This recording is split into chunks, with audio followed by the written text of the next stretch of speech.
ქრისტიანობა იმისთვის კი არ უნდა გამოიყენო, რომ ამ ცხოვრებაში მიაღწიო წარმატებას. ქრისტე ამისთვის და ქრისტეს ძალა და მადლი. შეიძლება რაღაც ეტაპზე შეგვეციოს, დაგვეხმაროს, განსაკუთრებული წყალობა გამოიღოს, გვიბოძოს ის, რასაც არც ვიმსახურებთ, ძალიან დიდი სიკეთე მოგცეს, მაგრამ მერე უცაბედად წაგერთვა. ეს საღვთო კანონზომიერება არის.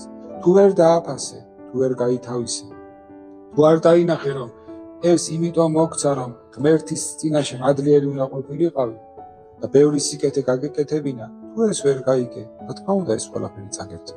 ძალიან მარტივია. წაგერთვა არა იმიტომ, რომ ღმერთი დაგრჩის, არა, ასეთი არ არის ღმერთი. არამედ იმიტომ, რომ ღმერთმა კიდევ ერთხელ მოგცეს შანსი, რომ გონს მოეგო მიხვდე. ღმერთი ასე გვეხმარება ჩვენ. გვაძლევს, უნდა ვიყოთ მადლიერები, უნდა გავიღოთ. თუ არ ვიზამთ ამას, არც მადლიერება გვექნება და არც სიკეთის გაკეთების სურვილი, მაშინ წაგვერთვება ყველაფერი. იქნებ მაშინ მაინც მიხვდეს. ფიქრობს ღმერთი, თავისი მზრუნველი მიდგომით ჩვენთან. იქნებ ახლა მაინც მიხვდეს, რომ ის რაც მიეცა, არა იმიტომ, რომ თავისი დამსახურება იყო, არამედ იმიტომ, რომ ჩემი განსაკუთრებული შემწეობა და წყალობა იყო მის